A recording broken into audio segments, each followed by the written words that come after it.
हिंदुओं का वोट पाना है तो हनुमान चालीसा का पाठ कराना शुरू कर दो, और यदि मुसलमानों का वोट पाना है तो आप मस्जिदों में जाकर के, मज़ारों पे जाकर के चादर चढ़ानी स्टार्ट कर दो।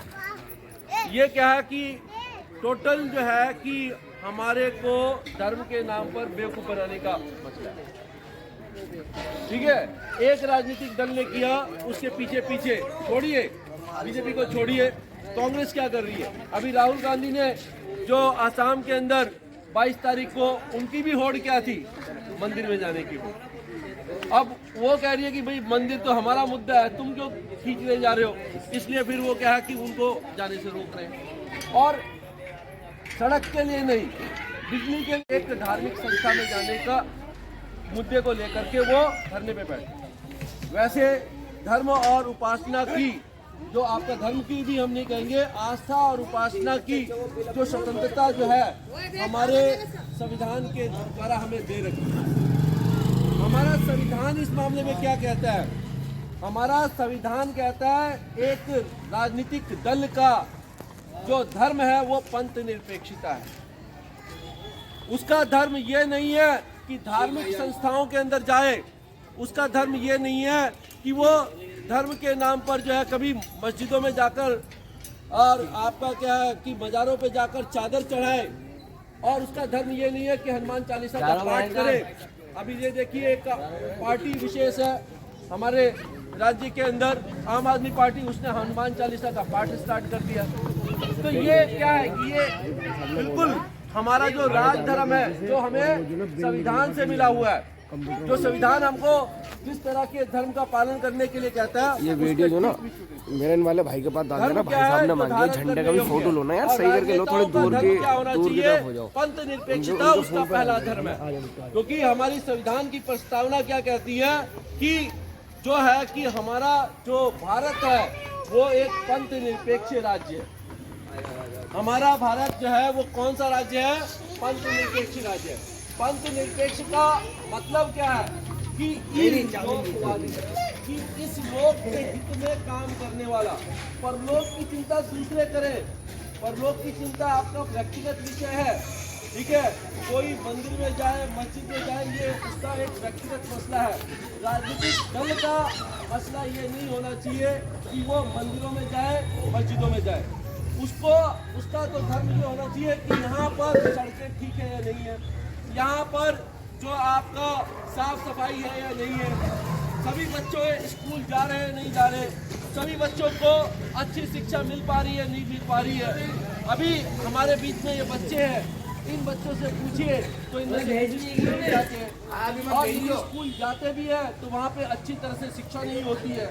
तो ये सारा का सारा क्या है कि ये क्या दिखा रहा है कि हमारी जो व्यवस्था है चरमराई हुई है। हमारे राजनीतिक दलों के पास इस व्यवस्था को ठीक करने का नुस्खा नहीं है, या वो ठीक करना नहीं चाहते, या पूरी तरह से हमारी व्यवस्था को पूंजीपतियों के हाथों में सौंप दिया है।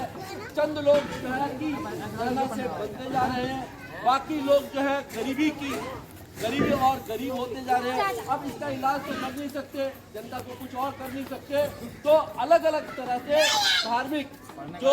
धार्मिक जो है गुटियाँ वो पिलाते हैं।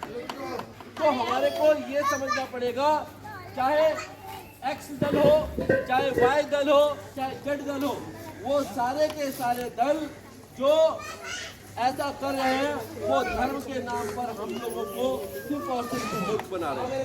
आज मैं इस प्रस्तावना के माध्यम से आपको बताऊंगा कि हमारा राज धर्म क्या कहता है। हमारा राज धर्म क्या कहता है? हमारा राज धर्म मतलब कि जो इस राज्य के अंदर जो भी राजनीति कर रहा है उसका धर्म क्या बनता है। उसका धर्म कहीं भी धार्मिक संस्थाओं में जाकर चादरें चढ़ाना, पूजा करना, अर्चना करना, हनुमान का पाठ करना या किसी भी धर्म का पाठ करना नहीं है। उसका राज धर्म है लोगों के हित में काम करना, जो लोक हित में काम करना, इस संसार के हित में काम करना, इस संसार की व्यवस्था को ठीक करना, ये काम है। बच्चों के लिए शिक्षा उपलब्ध कराना ये कार्य है। तो इसमें लिख रखा है, हम भारत के लोग भारत को एक संपूर्ण प्रभुत्व संपन्न हम भारत के लोग की बात कर रहे हैं, तो इसमें हम 140 करोड़ देशवासी शामिल हैं। और देश सबल तब होगा, देश सशक्त तब होगा जब उसके नागरिक सबल होंगे, जब उसके बच्चे स्कूलों में जाएंगे, जब उनके बच्चे जो है स्वस्थ होंगे। उस केस के अंदर जो है नागरिक जो है, तब उस केस के अंदर जो है कि वो देश जो है वो सबल हो पाएगा। इसलिए राजधर्म बनता है हर बच्चे को शिक्षा प्रोवाइड करना, राजधर्म बनता है कि हर बच्चे को अच्छा स्वास्थ्य मिले, हर नागरिक को अच्छा स्वास्थ्य मिले। और पंथ निरपेक्ष ई लोकवादी मतलब किसी दुनिया के बारे में विचार करना ये नहीं है, पर लोग का काम करना। तो राजनीति छोड़ो, बात है आप सन्यासी बन जाओ, आप अच्छा है, बहुत अच्छी बात है। जो आप हिमालय की गुफाओं में जाकर आसन लगाते हो, बहुत अच्छी बात है, वहाँ पे जाकर आसन लगाओ, लेकिन उस केस के अंदर फिर राजनीति में मत आओ।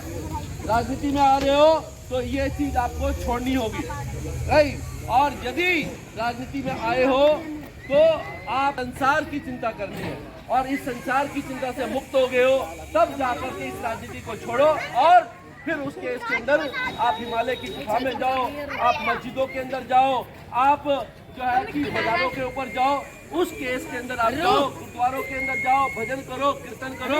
उस केस के अंदर आप राजनीति मत करो। राजनीति करनी है तो इस देश के गरीब लोगों की गुर्बे की जो व्यवस्था है उसको ठीक करने के लिए।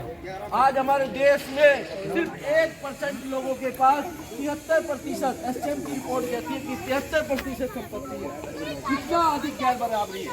एक तरफ लोगों के पास जो है कि खाने के लिए और दूसरे तरफ कुछ लोग जो है अमीर होते जा रहे हैं। भाई वो अमीर से अमीर क्यों होते जा रहे हैं? क्योंकि ऐसा नहीं है कि विशेष कृपा है, उसके ऊपर सिर्फ विशेष कृपा ऊपर वाले की नहीं है, उसके ऊपर विशेष कृपा किसी नीचे वालों की है। तो ये राजनीतिक पार्टियां हैं क्योंकि हमारे मसलों का समाधान नहीं कर सकती है, तो वो क्या करती है, काम कर रही है। तभी कुछ लोग जो है बिल भी आगे होगा। यहाँ कोरोना टाइम पीरियड के अंदर लाखों लोगों के रोजगार चले गए, लाखों लोग फोन पे बिल आया है, मर रहा है भाई साहब मेरे पास। पूंजीपति बोले आरिफ के फोन पे बिल आया, कंप्यूटर वाले के जाके बिल निकाल के हमारा राज धर्म क्या कहता है, हमारा राज धर्म कहता है